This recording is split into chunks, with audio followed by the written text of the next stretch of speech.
पाठ 30 मौखिक अभिव्यक्ति ओरल एक्सप्रेशन।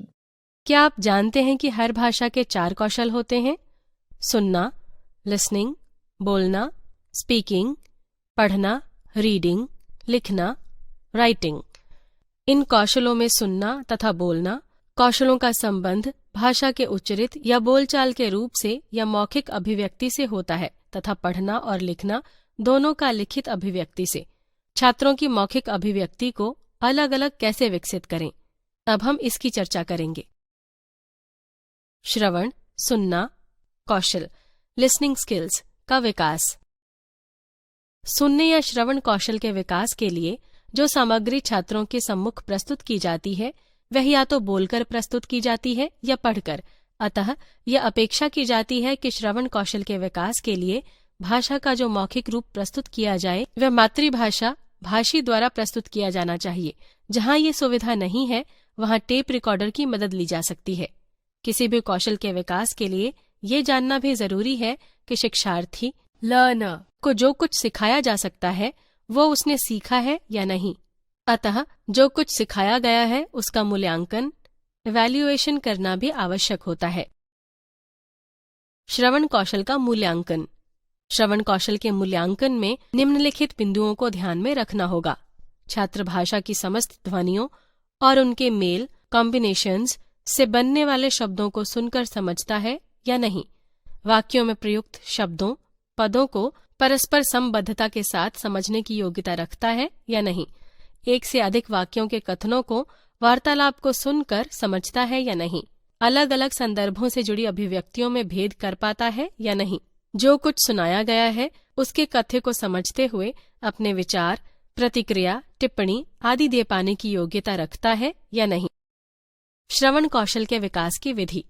उक्त कौशल को विकसित करने के लिए उचित होगा कि प्रारंभ में छात्रों को सरल कथन या वार्तालाप, चुटकुले, हास्य प्रसंग, देखे हुए नाटक, देखी हुई फिल्मों की कहानियां सुनाएं। बाद में सरल गद्यांश, कविताएं आदि ली जा सकती हैं। जो भी सामग्री सुनाई जा रही है उससे संबंधित लघु प्रश्न तैयार कर लें। ध्यान रखें, प्रश्न इस तरह के होने चाहिए कि छात्र एक शब्द या वाक्यांश में उनके उत्तर दे सके। यहाँ हम उदाहरण के लिए एक चुटकुला, एक वार्तालाप तथा एक कहानी ले रहे हैं। एक चुटकुला। टीचर, एक टोकरी में 10 आम हैं। उनमें से 2 आम सड़ गए तो कितने आम बचे? कबीर, 10 आम। टीचर, वो कैसे? कबीर, सड़ने के बाद भी आम तो आम रहेंगे, अनार तो नहीं बनेंगे। कबीर आज वकील है। इस चुटकुले में इस प्रकार से प्रश्न पूछे जा सकते हैं। प्रश्न, आम सड़ गए या सड़ गए? टोकरी में कुल कितने आम थे? कितने आम सड़ गए? आप कबीर के उत्तर से कहाँ तक सहमत हैं? कबीर में वकील बनने की क्या योग्यता थी? इस तरह से छात्रों को अन्य चुटकुले सुनाएं और चुटकुलों पर बोधन के प्रश्न पूछें। 2. वार्तालाप। रेलगाड़ी की प्रतीक्षा करते पति पत्नी के बीच संवाद। पत्नी, मैंने कहा था कि चलने से पहले फोन कर लीजिए। पूछताछ कार्यालय से पता चल जाता कि गाड़ी कितनी लेट है। इतनी सर्दी में प्लेटफॉर्म पर 2 घंटे किस प्रकार बिताएंगे? पति, तुम्हारे सामने तो फोन किया था, कोई उठा ही नहीं रहा था। कितनी देर तक प्रतीक्षा करता? गाड़ी के पहुंचने का समय भी तो हो गया था। पत्नी, रेल विभाग के कर्मचारी अफसर मिलते ही सो जाते हैं। आखिर है तो इंसान ही, 4 बजे सुबह तक कौन जाग सकता है? पति, नेहा, इतनी दूर से आते आते रेलगाड़ी लेट हो ही जाती है। पत्नी, वो तो ठीक है, लेकिन सही समय पता होता तो आराम से आते। पति, चलो चलकर चाय पीते हैं, समय भी बीत जाएगा और ठंड से भी बच जाएंगे। इस वार्तालाप को सुनकर इस प्रकार के लघु उत्तरात्मक प्रश्न पूछे जा सकते हैं। प्रश्न, किस वजह से प्लेटफॉर्म पर 2 घंटे बिताना मुश्किल था? गाड़ी कितनी लेट थी? पत्नी का नाम क्या था? चाय पीने का विचार किसका था? कौन लोग अवसर मिलते ही सो जाते हैं? विभाग शुद्ध उच्चारण है या विभाग? 3. कहानी। बच्चों को कहानी सुनना सबसे अच्छा लगता है, अतः उन्हें छोटी छोटी कहानियां सुनाइए और उससे संबंधित प्रश्न पूछें। कहानी यदि बड़ी है तो उसको खंडों में विभाजित कर लें और प्रत्येक खंड को अलग अलग सुनाकर प्रत्येक खंड से संबंधित प्रश्न पूछे जा सकते हैं। नीचे नमूने के लिए एक कहानी दी जा रही है। लालची कुत्ता। एक कुत्ते को मांस की दुकान के सामने से हड्डी का एक टुकड़ा मिल गया। उसने सोचा इसे नदी के उस पार जाकर आराम से चूसूंगा। वह पुल से होकर नदी के पार जाने लगा। पुल पार करते समय नदी के पानी में उसने अपनी परछाई देखी और उसे दूसरा कुत्ता समझ लिया। दूसरे कुत्ते के मुंह में हड्डी का टुकड़ा देखकर उसके मन में लालच आ गया। उसने सोचा कि दूसरे कुत्ते की हड्डी का टुकड़ा भी क्यों न ले लूं। इसके लिए वह पानी वाले कुत्ते पर गुर्राया। इससे उसकी अपनी हड्डी का टुकड़ा भी नदी में गिर गया। इस तरह दूसरे कुत्ते की हड्डी के लालच में उसने अपनी हड्डी का टुकड़ा भी गंवा दिया। शिक्षा, लालच बुरी बला। इस कहानी पर छात्रों से इस प्रकार के प्रश्न पूछे जा सकते हैं। प्रश्न: कुत्ते ने क्या सोचा? किसे देखकर कुत्ते के मन में लालच आ गया? किसे देखकर कुत्ता गुर्राया? कुत्ता समझ गया या समझ गया? वाचन, बोलना कौशल, स्पीकिंग स्किल्स का विकास। छात्रों के उच्चारण कौशल को ठीक प्रकार से विकसित करने के लिए निम्नलिखित बातों का ध्यान रखना चाहिए। छात्रों का उच्चारण स्पष्ट हो। स्पष्ट उच्चारण के अंतर्गत ध्वनियां, शब्दों, वाक्यों सभी का उच्चारण आ जाता है। उच्चारण करते समय छात्र बोलने की सामान्य गति, लय, उतार चढ़ाव, अनुतान, बलाघात आदि का उचित प्रयोग करें। इस बात का भी ध्यान रखना चाहिए। अतः इस बात पर अध्यापकों को ध्यान देना चाहिए कि छात्र सहज एवं स्वाभाविक ढंग से उच्चारण करना सीखें। उच्चारण में होने वाले उतार चढ़ाव, भाव भंगिमाओं का प्रदर्शन आदि सिखाने के लिए वार्तालाप एवं कहानियां सबसे सशक्त साधन है। 1. वार्तालाप उच्चारण। जो वार्तालाप श्रवण कौशल के लिए प्रयोग में लाए गए थे, छात्रों को पात्र बनाकर उन सभी के उच्चारण का अभ्यास कराएं।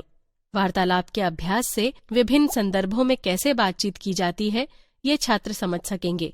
उदाहरण के रूप में दिए गए वार्तालाप के माध्यम से डॉक्टर से कैसे बातचीत की जाती है इसे आसानी से समझ सकेंगे। उदाहरण: प्रकाश अस्वस्थ हो गया है। उसके पिताजी उसे डॉक्टर के पास ले जाते हैं। डॉक्टर के कक्ष में प्रकाश तथा डॉक्टर के मध्य संवाद। प्रकाश: नमस्कार डॉक्टर साहब। डॉक्टर: नमस्कार, आओ बैठो, बताओ क्या तकलीफ है। प्रकाश: डॉक्टर साहब, कल से मेरा पेट खराब हो गया है। पेट में मरोड़ का दर्द भी हो रहा है। डॉक्टर: सामने वाले बेड पर लेट जाओ, चेक करता हूँ। चेक करने के बाद डॉक्टर: क्या खाया था? प्रकाश: अपने दोस्त के जन्मदिन की पार्टी में गया था, उसी के बाद पेट में दर्द शुरू हुआ है। डॉक्टर: चिंता की कोई बात नहीं, फूड पॉइजनिंग हुआ है, दवाई खाओ, 3-4 दिन में ठीक हो जाओगे। एक पर्चे पर दवाइयां लिख कर देता है। प्रकाश: डॉक्टर साहब, कोई परहेज? डॉक्टर: हल्का खाना खाओ, दलिया, खिचड़ी आदि। मिर्च मसाले बंद कर दो।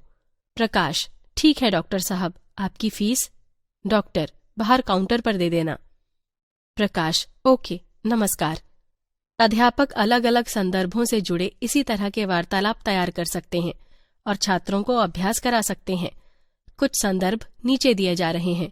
सब्जी वाले से बातचीत, 2 मित्रों के बीच महंगाई पर बातचीत, टैक्सी वाले से बातचीत, मैगी खाने न खाने पर 2 मित्रों के बीच बातचीत, स्कूल में प्रवेश के लिए प्रधानाचार्य से बातचीत, मंदिर में पूजा कराने के लिए पुजारी से बातचीत, टीवी खराब होने पर मैकेनिक से बातचीत, जन्मदिन पर मित्र को बुलाने हेतु फोन पर बातचीत। सभी वार्तालापों का प्रयोग श्रवण तथा उच्चारण दोनों कौशलों के विकास के लिए करें।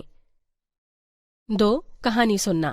पहले भी कहा जा चुका है कि जो कहानियां श्रवण कौशल के विकास के लिए छात्रों को सुनाई गई हैं, उन्हीं को छात्रों से सुने। छात्रों को निर्देश दें कि वे उन कहानियों को याद करके कक्षा में अपनी भाषा में सुनाएं।